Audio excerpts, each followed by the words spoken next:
Hello बच्चों, स्वागत है आपका इस क्लास में जिसमें आज मैं आपको पढ़ाने वाली क्लास 11वीं की मैथमेटिक्स जो कि एनसीईआरटी की है और बिल्कुल ही आपको स्टार्टिंग से पढ़ाने वाले हैं। तो सीबीएसई बोर्ड में बुक्स पढ़ाई जाती है वो इंग्लिश मीडियम की होती है और जो आपकी यूपी बोर्ड में पढ़ाई जाती है वो हिंदी मीडियम की होती है। फर्क इतना, लेकिन दोनों में ही एनसीईआरटी की पढ़ाई जाती है। तो जो हम आपको पढ़ाने वाले हैं, चाहे वो इंग्लिश मीडियम का स्टूडेंट हो चाहे हिंदी मीडियम का हो, दोनों के ही समझ में आने वाले हो। अर्थात यूपी बोर्ड का है तब भी समझेगा और सीबीएसई बोर्ड का है तब भी समझेगा। फर्क केवल लैंग्वेज का होगा। तो फर्स्ट हमारा चैप्टर आज का है सेट। इन सेट्स समुच्चय कहते हैं हिंदी में और यहाँ कहते हैं इंग्लिश में सेट। तो बहुत ही सिंपल सी इसकी डेफिनेशन है कि हम किन चीजों को सेट कहते हैं। हम लोग आम भाषा में भी बोलते रहते हैं चीजों को सेट करके रख दो। अपने कपड़े सेट करके रख लो, अपनी किताबें सेट करके रख लो, अपने नोटबुक सेट करके रख लो, अपनी जेब में आप पैसे सेट करके रख लो, पर्स में आप पैसे सेट करके रख लो। जो हम लोग पर्स रखते हैं उसमें देखते हैं कि जो खुले पैसे हैं वो एक तरफ उसमें कॉलम होता है, उसमें रखते हैं। 50-50 के नोट अलग रखते हैं, 500-500 के अलग रखते हैं, 2000 के अलग रखते हैं। तो ये क्या करते हैं, हम अपने पर्स में भी पैसों को सेट करके रखते हैं। जो नोट निकालना होता है वो चैन खोल के उससे निकाल भी चीज को आप एक व्यवस्था क्रम में रख दें, जिससे उसमें से किसी भी ऑब्जेक्ट को, किसी एलिमेंट को आपको निकालने में, ढूंढने में, खोजने में कतई परेशानी ना हो। बस वही क्या कहलाता सेट। आपके पास जो भी चीज है, आपके ज्योमेट्री बॉक्स में बहुत से प्रकार के पेन हैं, अलग अलग कलर के पेन हैं, अलग अलग कंपनी के पेन हो सकते हैं। जब आप उनको सेट करके रख देंगे, हमें आज रेड पेन से लिखना है तो रेड पेन यानी रेड पेन पेंसिल जितने भी आपने अलग सेट करके रख लिए हैं, ब्लैक वाले अलग करके रख लिए हैं, नीले कलर के अलग करके रख लिए। बस वही हमारा सेट। किसी भी चीज का वेल डिफाइंड कर दें, यानी वेल व्यवस्था उसकी कर दें। आप किसी लाइब्रेरी में जाते हैं तो लाइब्रेरियन आपको बुक्स तुरंत ढूंढ के दे देता है। जब आप मांगते जाकर हमें वो किताब चाहिए, लेकिन वहाँ हजारों किताबें होती हैं। अगर आपसे कह दिया जाए जाके अपनी आप किताब उसमें से खुद निकाल लीजिए, अगर की लाइब्रेरी में आप जाइएगा, जो किताब आपको पढ़नी है आप ढूंढ के निकाल लीजिएगा, नहीं निकाल पाओगे आप। बगैर जो वहाँ का स्टाफ है उसकी मदद लिए आप उस किताब को सिलेक्ट नहीं कर पाओगे, क्योंकि उनकी व्यवस्था है वो। उनको मालूम है कौन से सब्जेक्ट की बुक या किस राइटर की बुक कहाँ पर रखी हुई है, क्योंकि उन्होंने वेल डिफाइन करके रखी है। क्योंकि वहाँ हजारों किताबें और सभी किताबों को हम इधर उधर करके डालेंगे तो फिर वो सेट नहीं आ जाता। जो किताबें उन्होंने वहां पर वेल डिफाइन करके रखी है, वेल व्यवस्था उनकी रखी हुई है, अच्छी मैनेजमेंट में रखी हुई है, बस वही उनका सेट है। जिस किताब को भी आप उनसे मांगेंगे वो तुरंत जाके उनके स्टाफ का जो लाइब्रेरियन होता है आपको निकाल के देगा आगे, क्योंकि उसकी व्यवस्था है वहां पर। उसने रखा हुआ है कि मुंशी प्रेमचंद की लिखी हुई किताबें यहाँ पर है, आपके भारतीय दर्शन की लिखी हुई यहाँ पर है, आपकी फिजिक्स की किताबें यहाँ पर है, केमिस्ट्री यहाँ पर है, बायोलॉजी की किताबें यहाँ, जूलॉजी की कहाँ पर है, जो भी किताब है, सिविक्स की कहाँ, हिस्ट्री की कहाँ है, ज्योग्राफी की कहाँ है, वो ही निकाल के दे पाएगा, क्योंकि उसने उस किताब सभी को व्यवस्था में रखा हुआ है। किसी भी चीज को सही सी व्यवस्था में रख देना ही हमारा सेट कहलाता है। इतनी सी बात थी बस, कि सेट होता क्या, किसी भी चीज को सही व्यवस्था में रख दें हमारा सेट होता है। Well defined objects are called set. जो भी आपके पास ऑब्जेक्ट है, सही तरीके से आपने उनको रखा हुआ है, सही तरीके से डिफाइन किया हुआ है, वही हमारा सेट है। अब इससे ज्यादा इसकी डेफिनेशन बारे में बताने की कोई आवश्यकता नहीं। अब चलते हैं इसके, जो हमको पढ़ना है कुछ, जो हमको पढ़ना है कुछ नहीं चलते। जैसे देखिएगा, सेट को डिनोट करने का और सेट को लिखने के तरीके कितने होते हैं। सबसे पहले आपको बताते हैं सेट को डिनोट कैसे किया जा सकता है। तो सेट को डिनोट करने के लिए हम कैपिटल लेटर का यूज करते हैं। ABCD XYZ, आप किसी भी लेटर को ले लीजिएगा वो हम सेट डिनोट कर सकते हैं। जैसे मान लीजिएगा कि ए से हम किसी सेट को लिखना चाहते हैं और आपको हमेशा कर्ली ब्रैकेट के अंदर ही सेट को लिखना पड़ेगा। अब मान लीजिएगा कि हमने इंग्लिश के बॉबिल ले लिए।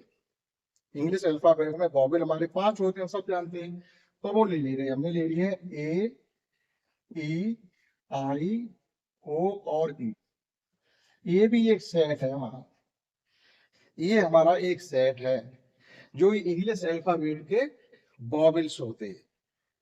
ठीक, ये हमारा नोटेशन किस प्रकार से सेट को ढूंढ करते हैं, कैपिटल लेटर्स लिखते हैं। ये जो इसके अंदर की कही जाती है एलिमेंट कही जाती है, हिंदी में इनको अवयव कहते हैं। AEIOU are the element of set A.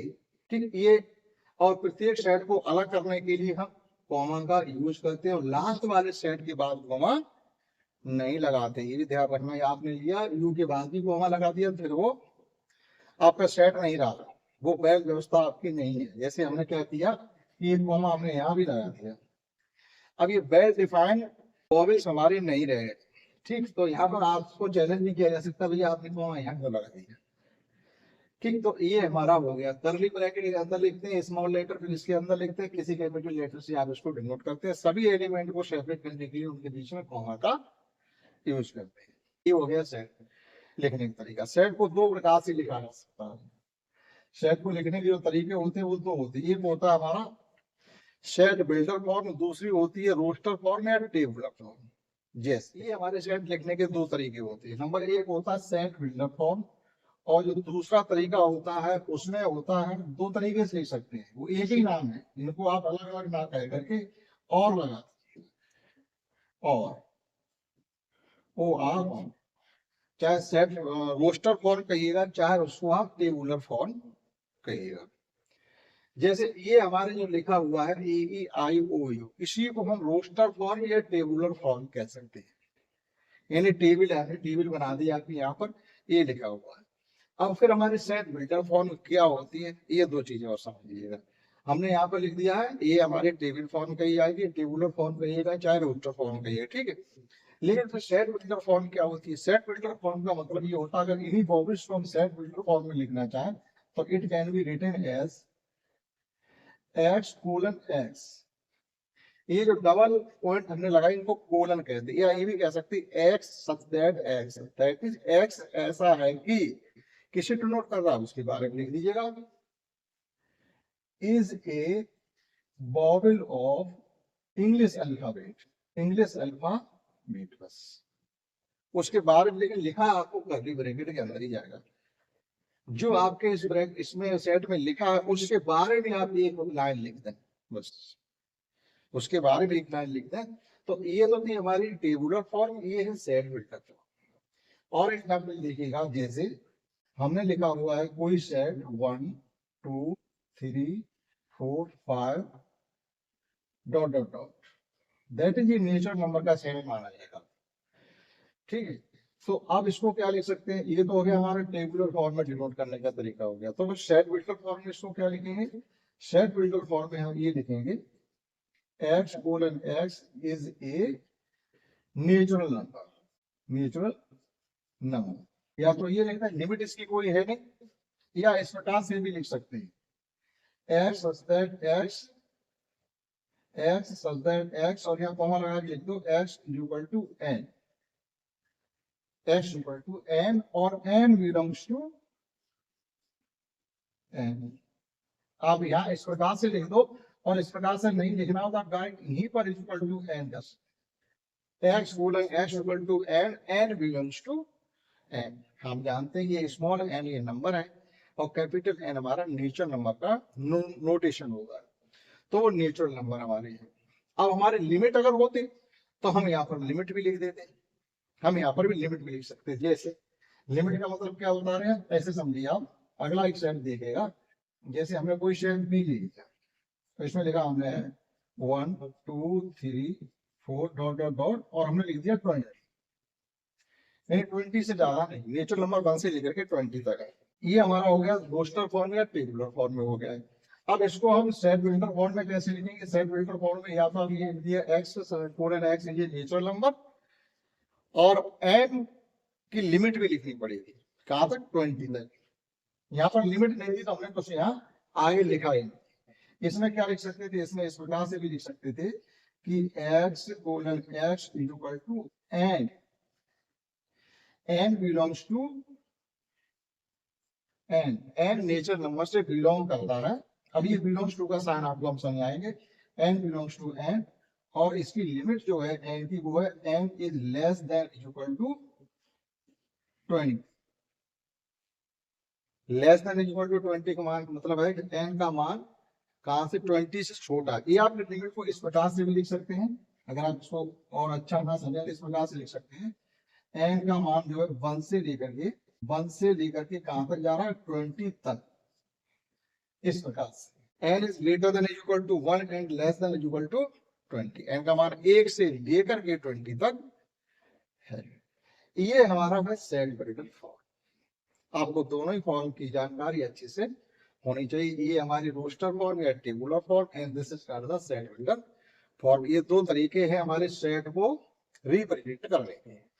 Belongs to का मतलब क्या होता है, इस प्रकार से ही ये इसको कहते हैं बिलोंग्स टू। बिलोंग्स टू का मतलब ये हुआ, जैसे अभी हमने एक सेट लिखा था यहाँ पर ए सेट लिखा हुआ है ए इक्वल टू ए ई आई ओ और पी, ये हमने एक सेट लिखा है। अब देखा ये बिलोंग्स टू का यूज कब करेंगे, जैसे अभी हम लिखेंगे एलिमेंट ए बिलोंग्स टू ए। इसका ये मतलब होता है कि ये एलिमेंट इस सेट से रिलेटेड है, इस एलिमेंट का सेट ए से रिलेशन है। अगर हम यहाँ पर ये लिख रहे हैं कि ओ बिलोंग्स टू ए, लेकिन क्या ये लिख सकते हैं बी बिलोंग्स टू ए? क्या इस सेट में बी है? नहीं है, तो आप कर दिएगा B not belongs to set A. यानी इस सेट के अंदर जितने भी एलिमेंट हैं वो सब ए से बिलोंग करते हैं। इस सेट के अंदर जितने भी एलिमेंट हैं वो सब ए से बिलोंग करते हैं। इस सेट में जो एलिमेंट है नहीं वो बेस ए से बिलोंग नहीं करता। भैया आप जब घर जाओगे तो अपने घर में घुसोगे या किसी और के घर में घुस जाओगे तो आप अपने घर से रिलेटेड है, ना कि किसी और के घर से। तो ये बिलोंग का साइन इसलिए दिया जाता है। ठीक, तो हमने यहाँ पर सेट को रिप्रेजेंट करने के तरीके सीख लिए। सेट लिखा कैसे जाता है, दो तरीके हमारे रोस्टर फॉर्म या टेबुलर फॉर्म, एक ही बात है। और सेट बिल्डर फॉर्म, यानी कुल मिला के सेट को रिप्रेजेंट करने के दो तरीके, सेट बिल्डर या टेबुलर फॉर्म आप बोल सकते हैं। इतना इसमें था। अब समझते हैं इसकी एक्सरसाइज जो नंबर 1.1 है। ठीक, चलते हैं सेट की एक्सरसाइज, जो उससे पहली बात है कि आपको सब बता दें। शुरू करते हैं इसकी एक्सरसाइज का फर्स्ट क्वेश्चन समझते हैं। हमने यहाँ पर नोट कर रखा है, आपको समझाते जाते हैं, उसका आंसर भी आपको बताते जाते हैं। क्या है यहाँ पर लिखा हुआ, which of the following are set.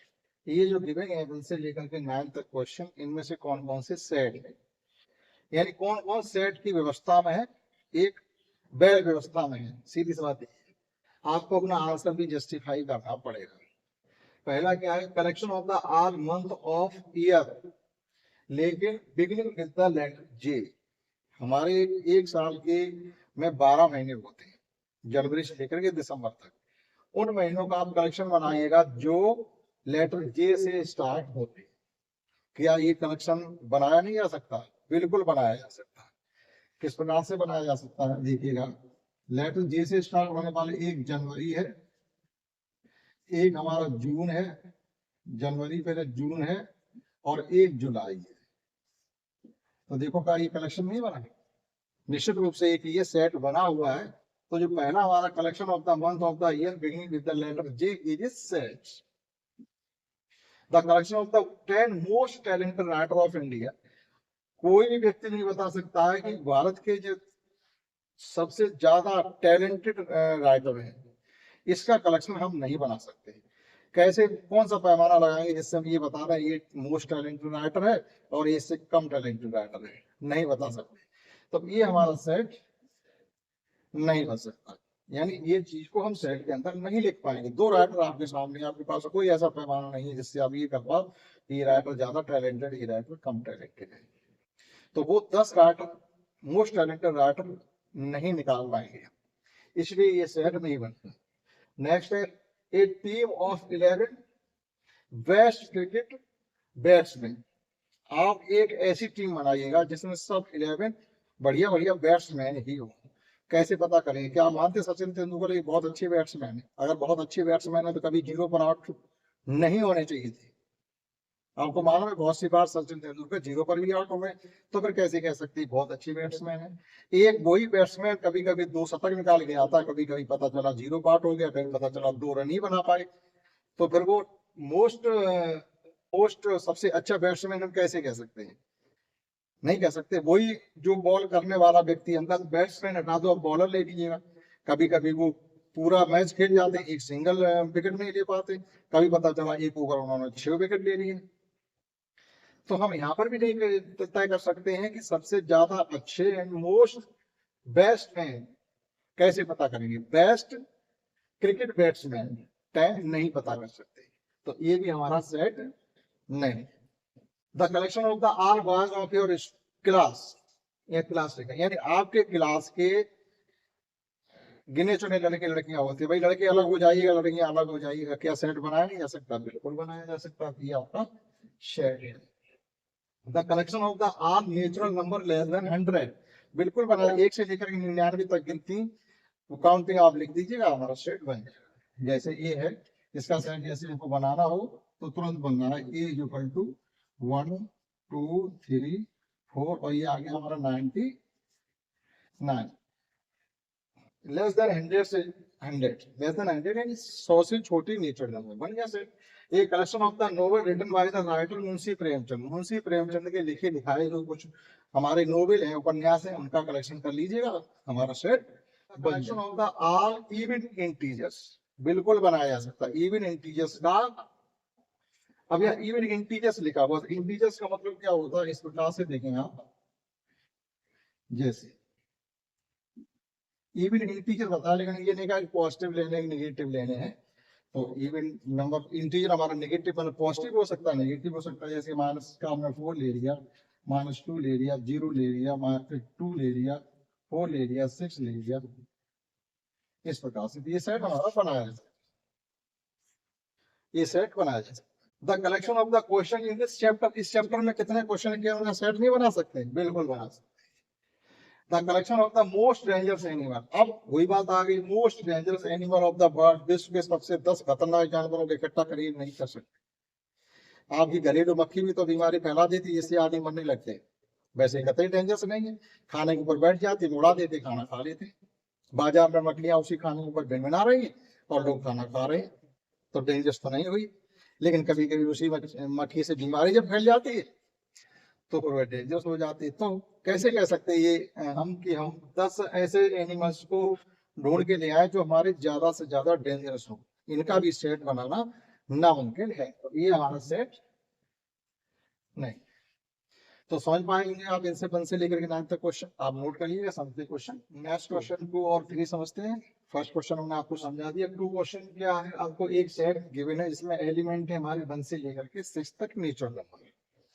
Insert the appropriate symbol, यानी belongs to and not belongs to. आपको 2 सिंबल गिवन है, या तो बिलोंग्स टू भरिएगा या नॉट बिलोंग्स टू भरिएगा। बिलोंग्स टू किस में आएगा? जो गिवन एलिमेंट इसमें अगर है तो बिलोंग्स टू, और गिवन एलिमेंट अगर यहाँ पर नहीं है तो नॉट बिलोंग्स टू। केवल इतना भरना है। तो देखिए 5 इस सेट के अंदर है तो आपको भरना है बिलोंग्स टू का साइन। 8 इस सेट में नहीं है तो आपको भरना है नॉट बिलोंग्स टू का साइन। 0 इस सेट के अंदर नहीं है तो भरना आपको नॉट बिलोंग्स टू का साइन। 4 इस सेट के अंदर है तो आपको भरना बिलोंग्स टू का साइन। 2 इस सेट के अंदर है तो आपको भरना बिलोंग्स टू का साइन। 10 इस सेट के अंदर नहीं है तो आपको भरना है नॉट बिलोंग्स टू का साइन। ज्यादा उस पर हम डिटेल में कुछ बताया ऐसी कोई आवश्यकता नहीं है। क्वेश्चन नंबर 3 में हमको क्या बताना है कि write the following set in the roster form या टेबुलर फॉर्म। रोस्टर फॉर्म या टेबुलर फॉर्म में आपको लिखना है टेबुलर फॉर्म, और हमें गिवन है सेट बिल्डर फॉर्म, ये सब गिवन है और हमको टेबुलर फॉर्म में लिखना है। जैसे a is equal to x is an even integer and integer not even integer है जो कि आपके देखो यहाँ पर क्या लिखा हुआ है, x is greater than or equal to 3 and less than 7, यानी 3 इंक्लूड है।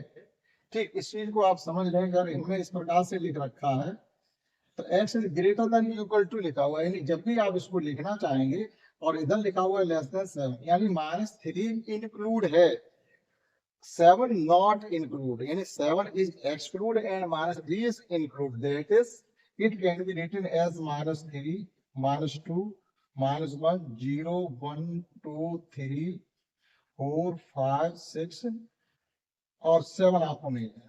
अगर आप इसमें 7 ले लेते तो आपका सेट रॉन्ग हो जाए, क्योंकि यहाँ पर लेस देन 7 है लेकिन ग्रेटर देन इक्वल टू 3 है, दैट इज आपको -3 लेना पड़ेगा।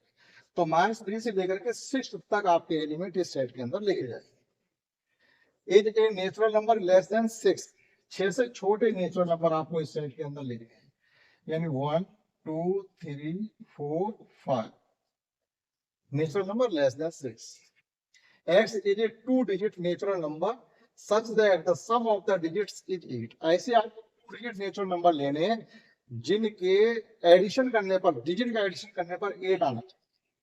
आप वो सभी एलिमेंट आप लिखिएगा, वो सभी नंबर 2 डिजिट नंबर आप बताइएगा जिनके डिजिट का सम 8 हो रहा हो। जैसे एक हो गया हमारा 26 या 62, दोनों ही है 26 और 62, दिवस में भी चलेंगे भाई। 26 के डिजिट का सम करोगे 8 आएगा, 62 के डिजिट का सम करोगे 8 आएगा। ये हो गया। एक हो गया हमारा 17 और 71, 17 के डिजिट का सम करो 8 आएगा, 71 के डिजिट का सम करोगे 8 आएगा। दूसरा हो रहा है हमारा 35 और 53, दोनों के डिजिट का सम 8 हो रहा। और बताइएगा और कौन कौन से हो सकते हैं जिनके डिजिट का सम 8 हो रहा है। ये 44 भी हो जाएगा, लेकिन इसको रिवर्स ऑर्डर में ले नहीं सकते। 44 44 एक कौन हो जाएगा, लेकिन 2 डिजिट नंबर होना चाहिए। एक नंबर अभी हमारे पास बचा हुआ है 80, 2 डिजिट नंबर है जिसके डिजिट का सम 8 हो रहा है। मेरी समझ से इसके बाद और नहीं, अगर हो तो आप लिख सकते हो, ठीक है। अभी दिमाग में इतने आ रहे, मेरी समझ से इतने ही हैं, मेरी समझ से इतने ही है जिनके डिजिट का सम 8 हो रहा है, ठीक। और 2 digit is a prime number which is divider of 60, 60 के आपको प्राइम फैक्टर करने हैं और उनका आपको सेट बनाना। देखिएगा 60 का हम प्राइम फैक्टर कर रहे हैं, ये आ गया हमारा 30, ये आ गया 15, ये आ गया 5 और ये आ गया 1। दैट इज 60 की जो हमने प्राइम फैक्टर की है 2 इंटू 2 इंटू 3 इंटू 5 3 या 52 या 32 या 60, इनको सेट में लिखना है। अब आप क्या सोच रहे होंगे, इनका सेट हम बहुत आसानी से बना सकते हैं। हमने सेट बना दिया, ये 2, 2, 3, 5 सेट बन गया, लेकिन ये सेट हमारा गलत है, ये सेट नहीं है। 60 के प्राइम फैक्टर का हमें सेट बनाना है, ये नहीं है। प्राइम नंबर जो डिवाइड कर रहे हैं 60 तो हमें फैक्टराइज करने थे, तो जो सेट हमारा बनेगा जाकर के वो ये बनेगा। कहाँ पे लिख दूं, देखो करना क्या है, यहाँ सेट के अंदर कभी भी किसी नंबर का रिपीटेशन नहीं होता, बस इतना ध्यान रखना। यहाँ हमने 2 को रिपीट किया, बस इसको रिपीट नहीं करना, इसको हमें रिपीट नहीं करना है। ये क्वेश्चन है हमारा 5। तो जो ये सेट नहीं बनेगा, कि जब हम इसका सेट बनाएंगे जाकर के, यानी डी इक्वल टू, जब इसका हम सेट बनाएंगे तो 2, 3, 5, बस सेट के अंदर किसी एलिमेंट का रिपीटेशन नहीं होता है। X is the set of the all letter in the word trigonometry। अब देखो ट्रिग्नोमेट्री जब आप देखेंगे, जैसे बहुत से लेटर ऐसे इनका रिपीटेशन हो रहा है, जैसे R का रिपीटेशन हो रहा है, O का रिपीटेशन हो रहा है, ठीक है। तो हमें जब इसका सेट बनाएंगे तो रिपीट नहीं करना। तो देखिएगा इसका सेट जब हम बनाएंगे T R I G O N, अब देखिए फिर O आएगा तो O हम एक बार ले चुके हैं, दोबारा नहीं लेंगे। N E T हम ले चुके हैं तो अब T नहीं लेंगे, R ले चुके हैं तो R नहीं लेंगे, केवल बाय। ये ट्रिग्नोमेट्री के शब्द, ट्रिग्नोमेट्री के लेटर्स का सेट बन गया। इसमें इसलिए पूछा जा रहा है, देखो टी रिपीटेशन हो रहा है, हमें यहाँ रिपीट नहीं करना है। आर का रिपीटेशन हो रहा है, यहाँ रिपीट नहीं करना है। आपका ओ का रिपीटेशन हो रहा है, यहाँ हमें रिपीट नहीं करना है। एक बार एक लेटर को सेट के अंदर ले दिए, ठीक। तो T R I G O N M E और बाय, T और R हम पहले लिख चुके हैं। इसी प्रकार से हमारे पास लेटर एक बेटर है, तो बेटर के अक्षरों का, जब बेटर के लेटर का हम सेट बनाएंगे तो किसी का रिपीटेशन नहीं करना। तो देखिएगा क्या बनेगा, जाके इसका सेट एक बी ले लीजिएगा, फिर ई ले लीजिएगा, टी एक बार ले लिया, ई आ चुका, दोबारा नहीं लेना, और आ। समझ आए हुए क्वेश्चन सेकंड और थर्ड, आप नोट कर लीजिए। क्वेश्चन देखिए क्वेश्चन 4। नेक्स्ट क्वेश्चन 4 और 5 समझते हैं। 4 हमसे कहा गया right the following sets in the set builder form. जैसे क्वेश्चन भी हमने 3 किया था कि वहां वो सेट बिल्डर फॉर्म में स्टेटमेंट गिवन थे और हमने टेबुलर फॉर्म में लिखा था। अब आपको टेबल गिवन है तो आपको सेट बिल्डर फॉर्म में वो चीज मेंशन करनी है। तो देखिएगा सेट बिल्डर फॉर्म में इनको कैसे लिखा जाएगा। अब इसको पहले समझिएगा, 3, 6, 9 और 12 एक तरीके से 3 की टेबल है, यानी मल्टीपल ऑफ 3 इक्वल टू 12, यानी या फर्स्ट 4 मल्टीपल ऑफ 3। आप केवल इसमें ये भी लिख सकते हैं फर्स्ट 4 मल्टीपल ऑफ 3। देखो 2 तरीके इसमें लिखे, एक तो ये आप लिख सकते हैं इसमें कि x such that x is a first 4 multiples of 3। एक तो ये तरीका ऐसे लिखिए, आप इतना लिख दीजिएगा, आपका काम बन गया इसका। दूसरा आप ये भी लिख सकते हो, इसमें वो आपको भी बता रहे हैं, ये लिख सकते हो कि x such that x is equal to 3n, 3n भी लिखा जा सकता है। तो जो हम 3n लिखेंगे, तो अब यहाँ पर आपको ये भी लिखना पड़ेगा n बिलोंग्स टू n, जो स्मॉल n है उसका रिलेशन किससे, नेचुरल नंबर से। लिमिट भी है क्या कि n is less than equal to 4। Limit को इस प्रकार से लिखिएगा, नहीं तो लिमिट को आपको ऐसे लिखना पड़ेगा 1 से लेकर के और कहां तक, 4 तक, और क्लोज कर देंगे। दूसरा तरीका आपका ये, आपको जो अच्छा लगता है आप 3 के 4 मल्टीपल को इस प्रकार से मेंशन कर सकते हैं सेट बिल्डर फॉर्म में। अब आप यहाँ पे समझिएगा 2 का 2 4 8 62 और 32, आगे चलेंगे 64 आएगा, और आगे चलेंगे 128 आएगा, और आगे चलेंगे तो आपका 256 आएगा। इस प्रकार से बढ़ता चला जाएगा।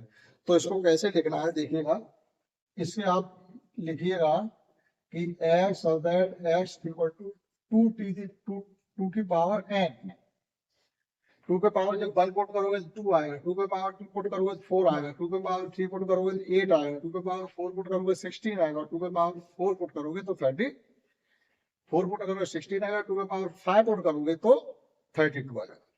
लिमिट भी है, तो 2 का पावर n रहेगा, और n बिलोंग्स टू किससे रिलेशन इसका, n belongs to natural number, ये लिख दिया। अब लिमिट भी लगानी पड़ेगी आपको, क्योंकि ये फाइनाइट सेट है। अभी फाइनाइट इनफाइनाइट सेट की मतलब आया लिख दी डेफिनेशन, वो भी बताएंगे। एक ऐसा सेट जिसके एलिमेंट गिने जा सकते फाइनाइट, जिसके नहीं गिने जा सकते वो इनफाइनाइट। जैसे ये इनफाइनाइट सेट है, पता नहीं इसके अंदर कितने एलिमेंट है, से सभी हमारी फाइनाइट सेट है, सभी गिने चुने एलिमेंट है। इसकी लिमिट भी लगा दी। लिमिट इसकी है कि कहां से कहां तक जा रही है, 1 से लेकर के 5। तो 1 से लेके तो इंक्लूड है 1, तो इस प्रकार से साइन लगाएंगे एंड, और कहां तक जा रही है, 5 तक, यानी 1 भी इंक्लूड है और 5 भी इंक्लूड है। तो हमने क्लोज इंटरवल में लिया है। आगे चल के इसी सेट में आप क्लोज और ओपन इंटरवल में पढ़ेंगे, आगे आप केवल सुनिए। इन द सेम वे, जिस प्रकार से हमने 2 का किया है ये बी वाला सेट, इसी प्रकार से हमें सी का सेट भी करना है। देखिए यहाँ 5 पावर n है, 2 का power 5 power 1, 5 power 2 25, 5 power 3 125, 5 power 4 625। That is x, और that x equal to 5 power n, और n बिलोंग्स टू n, और इसकी लिमिट है 1 से लेकर के 1 2 3 4 तक, लेस देन इक्वल टू 4। ये क्या है आपका 2 4 6, यानी 2 की टेबल, ये 2 की टेबल है, लेकिन इसकी कोई लिमिट नहीं है। x of that x equal to 2n, n belongs to n, बस क्लोज कर दीजिएगा, n की कोई लिमिट नहीं है। n इक्वल टू 1 पुट करोगे 2 आएगा, 2 पुट करोगे 4 आएगा, 3 पुट करोगे 6 आएगा, 4 पुट करोगे 8 आएगा, यानी 2 की टेबल इनफाइनाइट तक आप लिखते चले जाइएगा, कोई लिमिट हमको नहीं दी। अब यहाँ पर देखिएगा ये सब परफेक्ट स्क्वायर नंबर है, ए बी स्क्वायर, 1 का स्क्वायर, 2 का स्क्वायर, 3 का स्क्वायर, 4 का स्क्वायर, यानी n नेचुरल नंबर का स्क्वायर है। तो it can be written as x of that x equal to n square, n square, n equal to 1 put करोगे तो 1 आएगा, 2 पुट करोगे तो 4 आएगा, 3 पुट करोगे तो 9 आएगा, 4 पुट करोगे तो 16 आएगा, डॉट डॉट डॉट 10 तक पुट करना है, लिमिट भी गिवन है। तो पहले क्या लिखना है, n belongs to natural number, n belongs to natural number, और लिमिट भी दी गई हमारी कहां से कहां तक, 1 से लेकर के 10 तक, यानी 10 हमारा इंक्लूड है, तो हम क्लोज इंटरवल में इसको लेके चलेंगे। इस प्रकार से देखिएगा, इसको हमने इस आपका टेबल में लिखा था, ये रोस्टर फॉर्म में लिखा था, और ये हमने लिख दिया सेट बिल्डर फॉर्म में। आशा करता हूँ आपको समझ में आ रहा हो तो आप क्या प्यारा से कमेंट भी करिएगा कि हाँ समझ में आ रहा है या नहीं आ रहा है, ये आपके ऊपर डिपेंड करता है। आपकी तरफ से हम पूरी कोशिश कर रहे हैं कि आपको समझ में आए। ये क्वेश्चन 4। समझते क्वेश्चन, क्वेश्चन समझते फिर समझ। देखो क्या गिवन है, list all the element of the following set. देखो यहाँ पर लिस्ट लिखा हुआ है, इन्होंने क्या लिखा है, लिस्ट। और यहाँ क्या लिखा हुआ था आपका सेट बिल्डर फॉर्म। ठीक, ये भी लिस्ट फॉर्म में है एक तरीके से। इसको हम रोस्टर फॉर्म कह सकते हैं, टेबल फॉर्म कह सकते हैं, या लिस्ट भी कह सकते हैं। ये सेट है, ये लिस्टेड है हमारा। तो इसी तरीके से इसको लिखवाया जा रहा है। यहाँ पर उन्होंने रोस्टर फॉर्म नहीं कहा है, जैसे क्वेश्चन 3 था, रोस्टर फॉर्म या टेबुलर फॉर्म या list all the element of the following set. List all the element of the following set means है कि आपको वो टेबल में लिखने हैं। समझ में चलिए। तो यहाँ पर फर्स्ट है कि x is an odd natural number. सभी ऑड नेचुरल नंबर का हमें सेट बनाना है, कोई लिमिट नहीं, without limit. That is it can be written as 1 3 5 7 dot dot. Limit नहीं दी गई, लिमिट दी नहीं थी, तो आपको केवल ऑड नेचुरल नंबर हमने लिख दिए। बी में गिवन है एन इंटीजर। इंटीजर का मतलब होता है चाहे वो पॉजिटिव नंबर हो चाहे नेगेटिव, कंप्लीट होना चाहिए, विदाउट फ्रैक्शन। जैसे ये -1/2 या 9/2, ये इंटीजर नहीं है, ये इंटीजर नहीं है, ये रेशनल नंबर में है। ठीक, हमको इन -1/2 से लेकर के और 9/2 में से 4.5 के बीच में जितने भी इंटीजर आते हैं उन्हें लिस्टेड करना है। जैसे हम आपको एक नंबर लाइन बना के दिखाते हैं तब समझ में आएगा। ये हमारी नंबर लाइन, ये हमारा 0 है, ये -1 है, ये 1 है, ये 2 है, और ये 3 है, और ये -2 है। -1/2 इस पर कहाँ पे लाई करना होगा, यहाँ। और 4/2 वहां पे लाई करना होगा। ये हमारा 1 2 3, और आगे बढ़ते हैं थोड़ा, तो यहाँ पर 4 है, और थोड़ा आगे बढ़ते हैं तो यहाँ पर हमारा 5 है, और यहाँ 6 है। लेकिन यहाँ पर जो नंबर होगा वो 4.5, दैट इज 9/2। अब देखिएगा ये ओपन इंटरवल में गिवन है। ओपन इंटरवल मींस है कि आपको ना तो -1/2 लेना है और ना ही 9/2 लेना है। इसके बीच में जितने एलिमेंट आ रहे हैं वे सब लेने हैं। तो -1/2 और 9/2 के बीच में जितने एलिमेंट आ रहे हैं वो आपको साफ साफ दिखाई दे रहे हैं। इंटीजर 1 2 3 4 और ये 5, बस इनको लिस्टेड करना है। तो आप यहाँ पर इनको लिखिएगा। बी को हम इस प्रकार से लिख सकते हैं लिस्ट में 0 1 2 3 और 4v। ठीक है, x इज एन इंटीजर। अब यहाँ भी इंटीजर ही लेने, ऐसे इंटीजर लेने जिनका स्क्वायर 4 तक हो, यानी 4 से छोटा भी हो सकता है या 4 से बड़ा नहीं हो सकता, 4 भी हो सकता है, क्योंकि ये क्लोज है 4 की तरफ, यानी 4 इंक्लूड है। तो वो ऐसे कौन कौन से इंटीजर होते हैं जिनका स्क्वायर जो है 4 तक होता है, तो वो इंटीजर हमारे कौन से हो जाएंगे। एक तो हो जाएगा -2 का स्क्वायर करोगे 4 आएगा। ठीक, -1 का स्क्वायर करोगे वो 4 से छोटा रहेगा। फिर हमारा 0 का स्क्वायर करोगे वो भी 4 या 4 से छोटा रहेगा, तो 4 तो हो नहीं रहा। फिर 1 का भी हो जाएगा और 2 का भी हो जाएगा। इतने जो स्क्वायर हैं हमारे वो इस रेंज में है, यानी 4 से छोटे, 4 से छोटे हैं।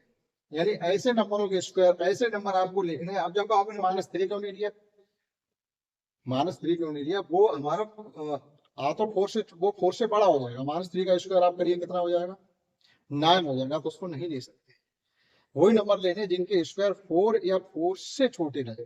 तो -2 का स्क्वायर 4, -1 का स्क्वायर 1, 4 से कम है, 0 का स्क्वायर 0, 4 से कम है, 1 का स्क्वायर 1, 4 से कम है, 2 का स्क्वायर 4, चल जाएगा। लेकिन 3 नहीं चलेगा, -3 नहीं। यानी इतने ही एलिमेंट हैं जो इस घटना को सेटिस्फाइड करते हैं। X is a letter of loyal, तो ये तो आसान है, इसको तुरंत लिख सकते हैं। D इज इक्वल टू आपका लॉयल, LOY-A। दूसरा आज नहीं देंगे क्योंकि सेट के अंदर रिपीटेशन नहीं होता। Month of the year not having 31 days. अब इसकी आपको नॉलेज अगर नहीं है कि हमारे वर्ष में कौन कौन से महीने ऐसे होते हैं जिनमें 31 डेज नहीं होते, और कौन कौन से महीने ऐसे होते हैं जिनमें 31 डेज होते हैं, इसकी अगर आपको नॉलेज है तो इस सवाल को कर पाओगे, नहीं तो नहीं कर पाओगे, सीधी सी बात है। कुछ क्वेश्चन बेस्ड ऑन मेमोरी होते और कुछ क्वेश्चन प्रेजेंस ऑफ माइंड होते हैं। जैसे जब इंसान में आप बैठे तो बहुत से क्वेश्चन रहते हैं जिनको आप पढ़ करके आंसर दे सकते हैं, जबकि आपने उन्हें कभी नहीं पढ़ा होगा, तो वो प्रेजेंस ऑफ माइंड होते हैं। अब कुछ क्वेश्चन ऐसे होते हैं जो बेस्ड ऑन मेमोरी होते हैं, यानी आपको लर्न है, याद है, तभी कर पाओगे। जैसे अभी हम आपसे ये पूछे भाई उत्तर प्रदेश की राजधानी कहाँ है, नहीं मालूम तो नहीं मालूम, लेकिन आप जब जो ऑप्शन देख के बता दो, कभी आपने पढ़ा ही नहीं उसको, कभी किसी ने बताया नहीं आपको, कभी आपने उसको लर्न नहीं किया, तो नहीं बता पाओगे। तो बेस्ड ऑन मेमोरी। तो ये क्वेश्चन जो हमारा बेस्ड ऑन मेमोरी, ये आपको रिलेशन पता हो ये वाला तो कर सकते हो। तो एक वर्ष में 12 महीने होते हैं, 7 महीने ऐसे होते हैं जो 31 दिन के होते हैं, और 5 महीने ऐसे होते हैं जो 30 दिन के होते हैं, या 29 दिन, 31 से कम होते हैं। यानी 4 महीने ऐसे होते हैं जो 30 दिन के होते हैं, और एक फरवरी इंक्लूड कर लो, क्योंकि फरवरी 28 या 29 की होती। तो इस प्रकार से 5 महीने आपके इस सेट के अंदर आएंगे जिनमें 31 डेज नहीं होते हैं। तो कौन कौन से होते हैं, तो हमें डायरेक्ट लर्न है तो हम सीधे सीधे लिखेंगे आपके। तो देखिएगा ये क्या है, नंबर 1 जनवरी नहीं होती है, फरवरी, फिर मार्च नहीं होता, अप्रैल, फिर जून, जून भी 30 डेज का, फिर जुलाई अगस्त लगातार दोनों ही 31 डेज के होते हैं, जुलाई अगस्त, सितंबर फिर 30 डेज का होता है, सितंबर अक्टूबर 31 डेज का होता है, फिर आ जाएगा आपका नवंबर। तो 1 2 3 4 और 5 बचे 7 डेज, 7 मंथ, वो 31 डेज। तो ये हमारा सेट बने। और क्वेश्चन का लास्ट क्वेश्चन ये है कि consonant in English alphabet which precedes के, यानी आपको एबीसीडी जो लेटर होते हैं आपको वो सभी लिखने हैं, लेकिन के से पहले। लिमिट लगा दो, पूरी अल्फाबेट लिखिएगा लेकिन के से पहले। तो कौन कौन से हमारे आ जाएंगे इसमें सेट में, तो एफ सेट में हमारा आ जाएगा A B C D E F G H I J, और के हमको नहीं लिखना, प्रीसीड्स के मतलब के से पहले वाले। ठीक, इस प्रकार से क्वेश्चन 4 और 5 हो जाता है। लास्ट क्वेश्चन 6 है जो कि मैचिंग का, हम वो भी आपको अभी करा दे रहे हैं, आप इनको नोट समझते हैं। इस एक्सरसाइज का लास्ट क्वेश्चन 6 है, जिसमें आपको 2 फॉर्म गिवन है, इधर हमें टेबुलर फॉर्म गिवन है, रोस्टर फॉर्म, इधर हमें सेट बिल्डर फॉर्म गिवन है। करना क्या है, हमें मैच करना है कि कौन सी टेबल को हमने सेट बिल्डर फॉर्म में लिखा हुआ है, यानी टेबुलर फॉर्म को सेट बिल्डर फॉर्म में लिखा हुआ मैच करना है। समझ गए होंगे आप, यहाँ लिखा हुआ 1 2 3 और ये 6 लिखा हुआ है। यहाँ पे लिखा हुआ है ये प्राइम नंबर ऑफ 6 से ये प्राइम नंबर नहीं, इसकी मैचिंग नहीं हो सकती। ये ऑड नेचुरल नंबर, इसमें लेस देन 10, ये भी नहीं मैच करता है। नेचुरल नंबर डिवाइजर ऑफ 6, देखो फर्क देखिएगा, दोनों क्वेश्चन एक जैसे हैं, लेकिन क्या किया, यहाँ लिखा हुआ प्राइम नंबर डिवाइजर ऑफ 6 और यहाँ लिखा हुआ नेचुरल नंबर डिवाइजर ऑफ 6। फर्क महसूस करिएगा, लेकिन यहाँ प्राइम नंबर 6 के जो प्राइम नंबर होते हैं वो केवल 2 और 3 होते हैं बस। अगर आप 6 के प्राइम फैक्टर करेंगे 2 और 3 आएगा, तो प्राइम नंबर वाले से जो मैच करेगा वो हमारा 2 और 3 ये मैच करेगा, और नेचुरल नंबर डिवाइजर ऑफ 6 से जो मैच करेगा, देखो ये 1 2 3 6, ये इन सभी की टेबल में 6 आते हैं। कहने मतलब है ये तो प्राइम फैक्टर है और ये 6 के फैक्टर है। किसी भी नंबर के फैक्टर 2 होते हैं, एक प्राइम फैक्टर होता है और एक फैक्टर होता है। जैसे 6 के प्राइम फैक्टर 2 और 3 है, और 6 के फैक्टर 1 2 3 6 है। तो इसकी मैचिंग हम करेंगे चल के सी से। मैथमेटिक्स की हमें साफ साफ दिखाई दे रही है। अब बच्चा 1 है तो उसमें ज्यादा बहस करने की जरूरत नहीं है। Odd natural number less than 10, 10 से छोटे विषम संख्या, odd natural number less than 10, 10 से छोटी सभी ऑड नंबर। तो ये 1 3 5 7 9 ये हमारा लिखा, ये हमारी मैचिंग जाती। बहुत ही आसान था, कंप्लीट एक्सरसाइज, और एक एक क्वेश्चन हमने आपको कराने का प्रयास किया। आशा करता हूँ आपको हमारा ये प्रयास अच्छा लगा होगा। ये भी आशा करता हूँ आप एक छोटा सा प्यारा सा कमेंट जरूर करेंगे कि ये क्लास आपको कैसी लगी। आप ये लास्ट क्वेश्चन भी नोट कर लीजिएगा, इस क्लास में दैट्स ऑल।